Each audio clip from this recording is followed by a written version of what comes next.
I think you need to have a lot of passion about this area, right? Because the reality is that probably you learn at university, but you probably learn more every day being outside of university on your day-by-day work, right?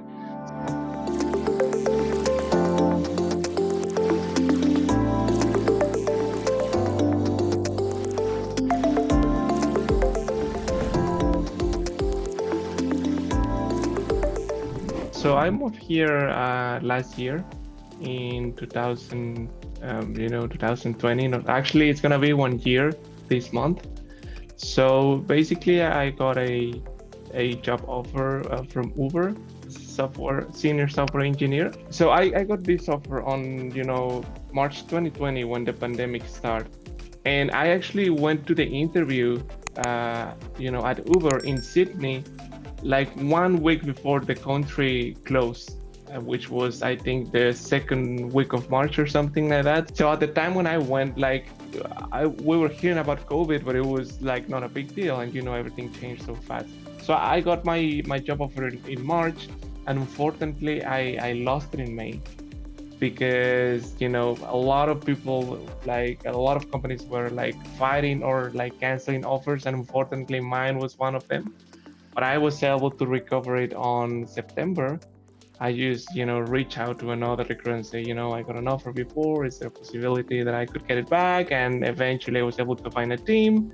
And yeah, I end up again, my offer, which is really cool. Getting a job at Uber is really similar than like getting a job at like the companies I previously mentioned, which is like Google, Facebook, Amazon, etc. Right? Like basically, the way that it works is you have three stages. The first one is talking to the recruiter and like proving them that you're like a good candidate for that. Some companies, and I think Uber, it's doing that right now. It didn't happen to me at the time, but so recruiters will send you a link with some code exercises that you will have to finish, usually like 3-4 in around 90 minutes, where they will test data structures mainly, right? Like if you know about stacks, arrays, graphs, trees, etc., right? And it depends how you do. You either move to a phone screen interview or to an on-site interview. So if you move to the phone screen, basically you're having a one-to-one interview remote with an engineer, from that company. In this case, would be Uber. And after that, if you pass that interview, which is going to be like a coding round, it depends of the company, could be like from 45 to 1 hour. In my case, in Uber case, is 1 hour. And if you pass that interview, you will move to something called the on-site interview.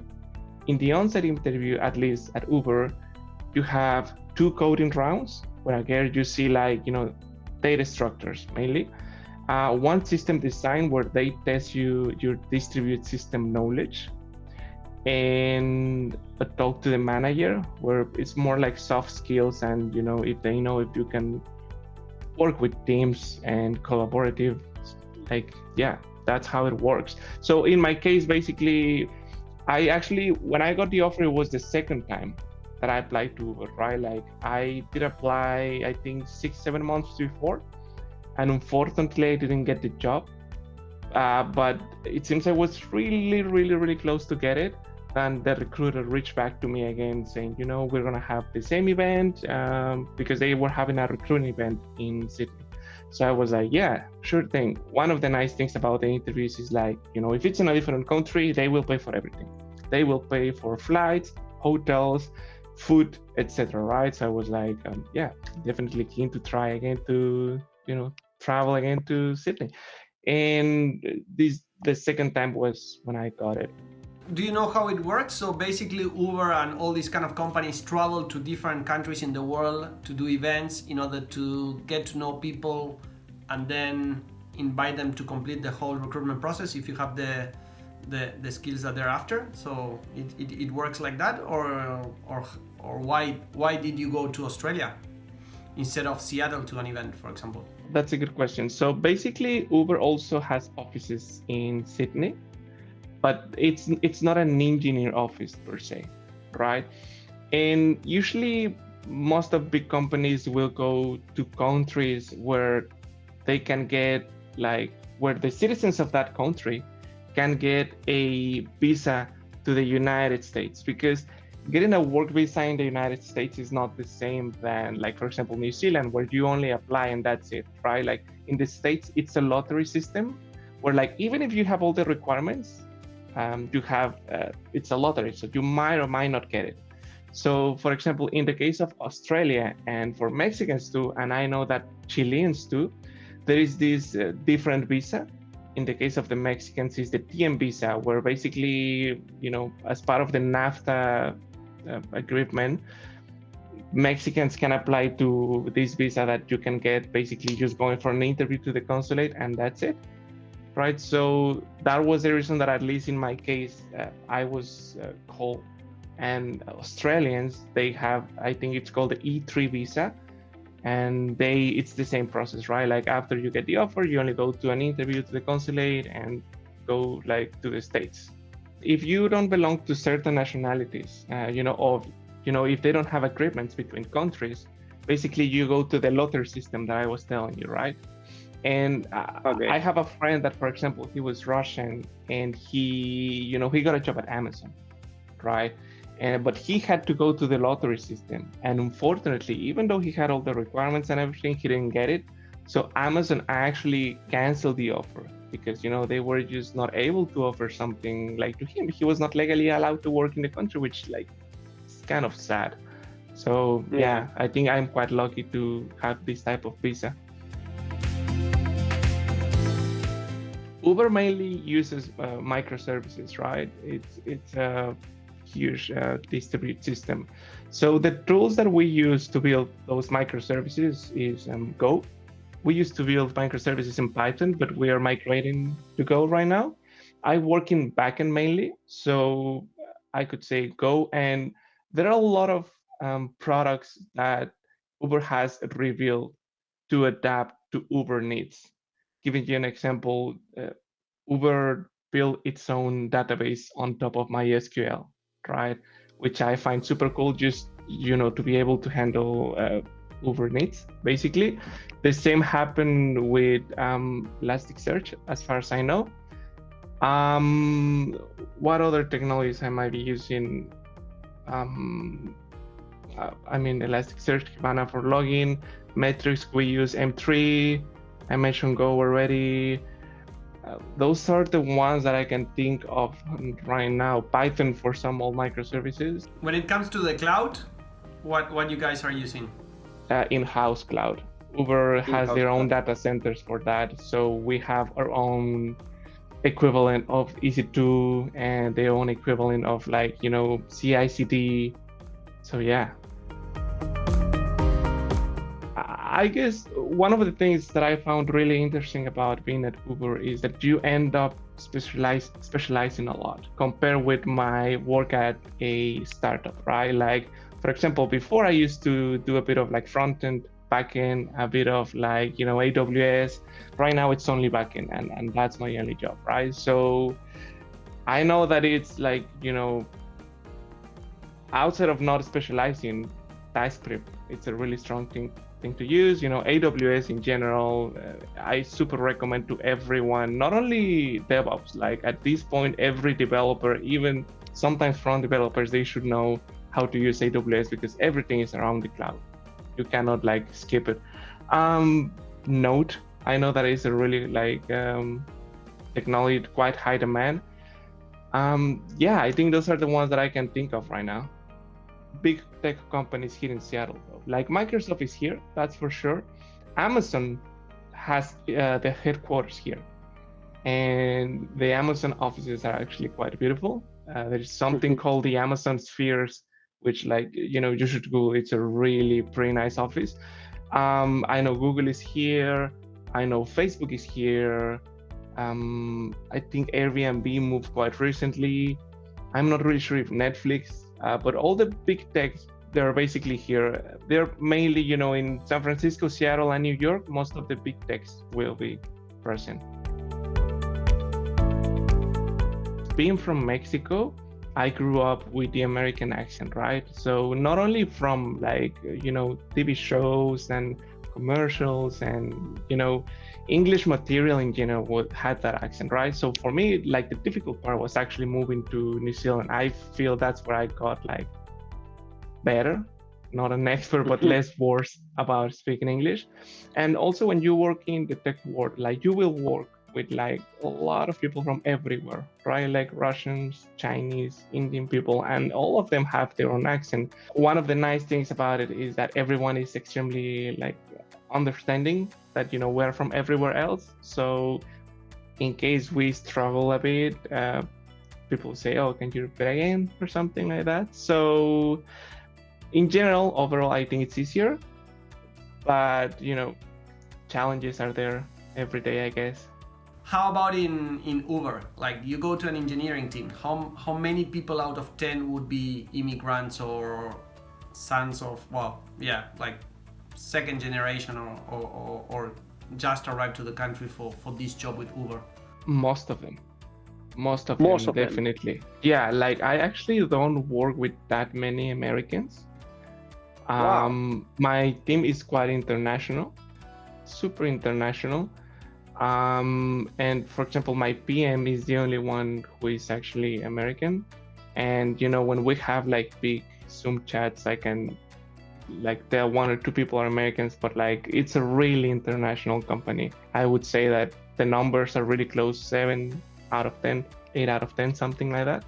I think whoever is working in this area is extremely blessing, because like this is one of the areas where like there are more jobs and like people, right? So we have a lot of, and English is the language that is around it. So once you speak English, basically you can work in Germany, New Zealand, the States, Australia, doesn't matter where, right? Like even people from my country, which is Mexico, they're getting remote jobs, from companies from the States, just because they can speak English, right? So I think it's super cool, that part.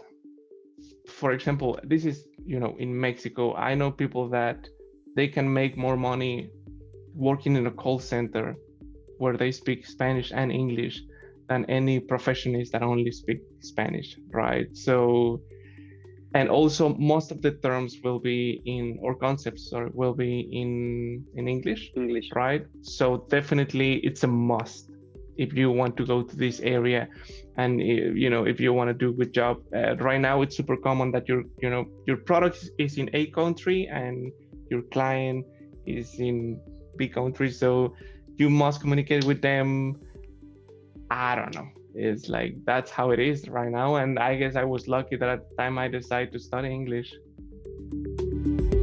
So weather is really similar to New Zealand. It's really rainy, right? Okay. So we have the 4 seasons here, which I really love. Mexico, it's like a hot place, right? Like it's summer most of the time in many places, including my city. So 4 seasons, which is beautiful. We got some snow in February, I think, only a few days. Big tech city, which is a really nice thing. A lot of opportunities about that. A lot of nature. I think it's somehow a copy of New Zealand in a way, or which is with its own essence. But yeah, it's a really nice place to be so far. I'm loving it. Good Mexican food. There will be a lot of events internally, either by the government or like their concerts has been back, which is really nice. But I feel that if you want to do something inside of the city, there is something to do, which is really cool. However, as I mentioned, Seattle is a place surrounded by nature, forest mainly, right? So Washington people are really into hiking and nature stuff. So definitely, if it's not in the city, outside of the city, there are plenty of things to do. I think you need to have a lot of passion about this area, right? Because the reality is that probably you learn at university, but you probably learn more every day being outside of university on your day-by-day work, right? So you need to have that passion to educate yourself about like the new technologies, what is being used, what is not being used anymore, etc., etc. So that would be the first one. The second one is that the process is tough. Just to tell you some numbers that I read from Inside, I think in 2019, something like that, there was in one quarter, there was 250,000 applicants, and the number that actually got the job was close to 3,000, something like, 3,000 or something. So, the number is really small. So it's tough. However, doesn't mean that it's impossible. I think that, we're super lucky to be in an area that everything can be studied online. So just don't give up. If you actually want to go to a company like this, like, it's going to be difficult, but it's not going to be impossible. And I guess the third one is like, try to be, which is similar to the first one, is like, try to be up to date all the time. Like, it's impressive how, for example, when I left my job, when I was in the same company for 4 years, and when I was trying to go back to the market, I realized that I was really outdated in many technologies, right? So try to study and keep like up to date in those areas, I guess. Yeah, I mean, a small for advice that I can give to people is try to find, or not to find, but try to look for new jobs every 2 to 3 years. Don't necessarily means that you need to move to a new company, but like, go outside and try to see what it's on the market. And if you realize that many of the skills that they're asking, you don't have them, it might mean that, you're a bit outdated. Or all the opposite, you might find out that for the same skills that you have, other companies are paying double. So you're probably in a place that are not paying you what you are worth, right? Or doing that is a good way to learn what are you in the market compared with other people. Number one, Mexican food. I think it's my favorite topic because just like you mentioned, we're closer to Mexico, and when I was in New Zealand, there was no Mexican food whatsoever. So no proper Mexican food. No proper Mexican food, that's correct. And the second one, it's like this, at least me being a programmer, being in this tech vibe, you could go in the bus and you can see that, the guy next to you has a hoodie from Microsoft, and probably the person in front of you has like a hoodie from Amazon or Google, right? So like being surrounded by a lot of like really smart people and companies in general, I think like it's really inspiring in general. And number three, the internationality of the country, I guess, like, being from Mexico, and I don't know if it was the same in Argentina, but being in Mexico, it's gonna sound dumb, but like Mexico is full of Mexicans, right? Like our culture is not really purely international. I never had like schoolmate that was from a different country. It was always Mexicans. The weird one was from a different city, and that was it. So I really enjoy like walking around and being able to hear 3, 4, 5 different languages in the same block.